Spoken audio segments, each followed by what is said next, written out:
Hey, what's up, you guys? It's your girl, Lauren Sizzle, and you are now tuned in to one of the hottest talk shows in the nation, We Talk Weekly's After the Talk. I'm Classy Lady Sparkle.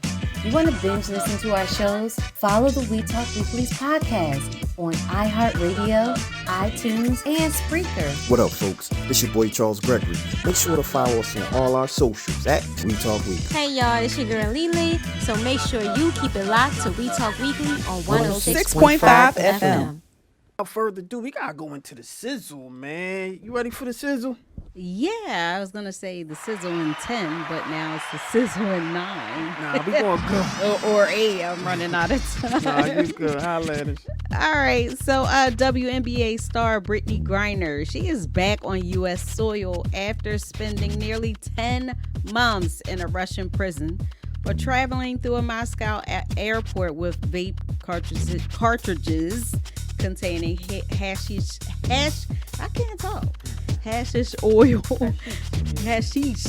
oil. So she was convicted in February and later found guilty on drug charges. Griner was sentenced to 9 years in prison, but after she arrived back in the States, Griner was taken to Brooke Army Medical Center in San Antonio, Texas for evaluation.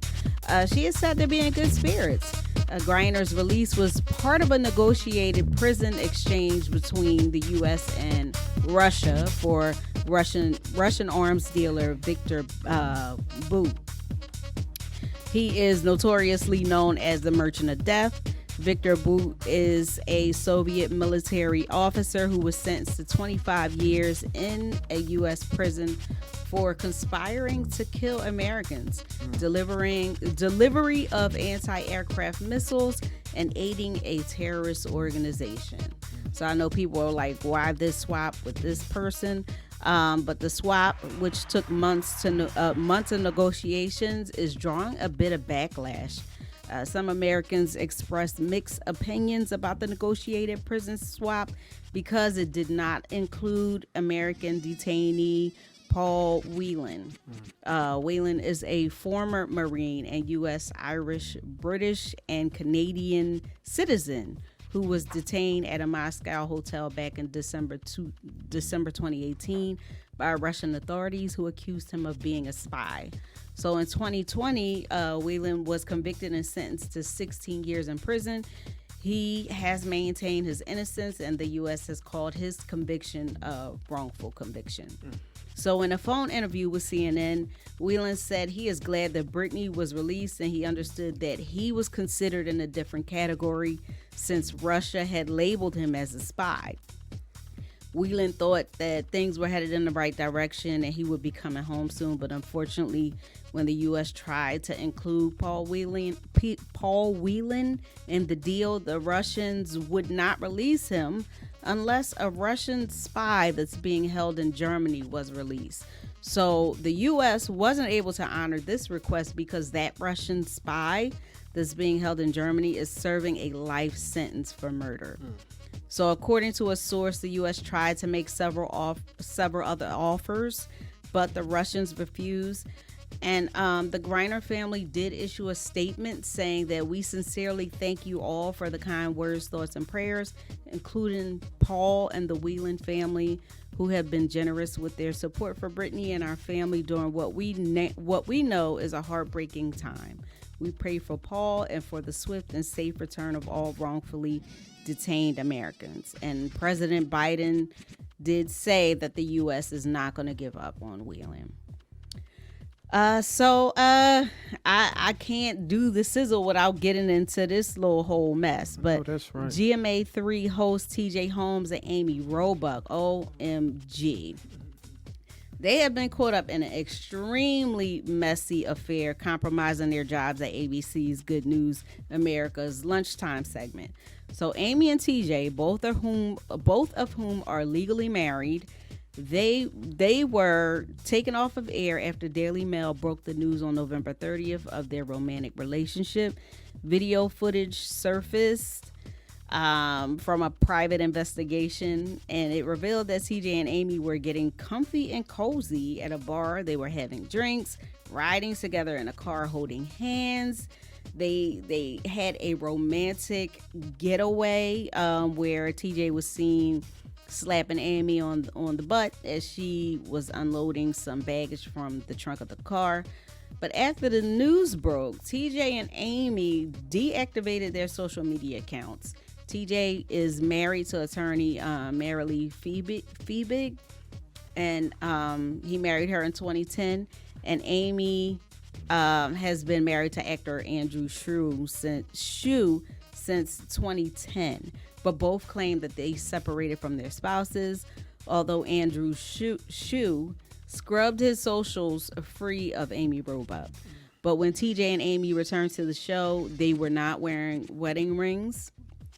And the show, after the news broke, it was just super awkward as the co-host talked about getting the weekend started, which was just, I don't know. But after that weekend, both Amy and TJ were yanked from the show. And they were replaced by ABC correspondent Gio Benitez and Stephanie Ramos. But the decision to take them off air was made by ABC News president Kim Godwin. Godwin called the relationship an internal and external distraction. But GMA anchor Robin Roberts, she is furious at the affair, saying that it is messy and it is tainting the brand. Robin says she told TJ and Amy to knock it off when she first learned about the affair a while ago. But even more concerning, TJ has had a previous extramarital affair with a former GMA producer, Natasha Singh, which TJ's wife found out about that through emails. So TJ has been labeled a serial cheater. He's been going through the women at GMA. But now ABCX are doing an investigation into their relationship to see if they misused company services during this affair. And they'll also determine if and when Amy will return and if TJ will be terminated. You have a lot of people saying like, oh, you're going to just, keep the white woman and get rid of the black man. But it is what it is. All right, so Celebrity Sizzle of the week goes to Academy Award-winning actress Regina King. She is also Wells Fargo Active Cash Card spokesperson who teamed up with Wells Fargo. They donated $1 million to Collab Youth for the second time. The first donation was last year. But Collab Youth was created in 2019. It's for under-resourced middle and high school LA students to help them explore career opportunities in business, STEM, and other jobs and apprenticeships and mentorships and all that good stuff. So, yeah, wow. I'll cut it off. That's wow. Okay, sizzle and 10, no doubt. Good stuff, man. Great stories. And I was gonna let you go. We just would have kept recording. But in any event, shout out to everybody who came to the show today. Shout out to the ladies out there who have been voting. Shout out to the gentlemen out there that's supporting all the ladies and voting also. Shout out to Khadija. Shout out to my icon Reckless in the building. Shout out to We Talk Weekly. Shout out to all the supporters who've been continuing to show the love to We Talk Weekly, because we appreciate you. This your boy Charles Gregory with the beautiful Lauren Sizzle and the beautiful none of y'all mics on, but it's all right. We out here like last year, y'all. Holla. Hey, what's up, you guys? It's your girl Lauren Sizzle, and you are now tuned in to one of the hottest talk shows in the nation. We Talk Weekly's After the Talk. I'm Classy Lady Sparkle. You want to binge listen to our shows? Follow the We Talk Weekly's podcast on iHeartRadio, iTunes, and Spreaker. What up, folks? It's your boy Charles Gregory. Make sure to follow us on all our socials at We Talk Weekly. Hey y'all, it's your girl Lily. So make sure you keep it locked to We Talk Weekly on 106.5 FM.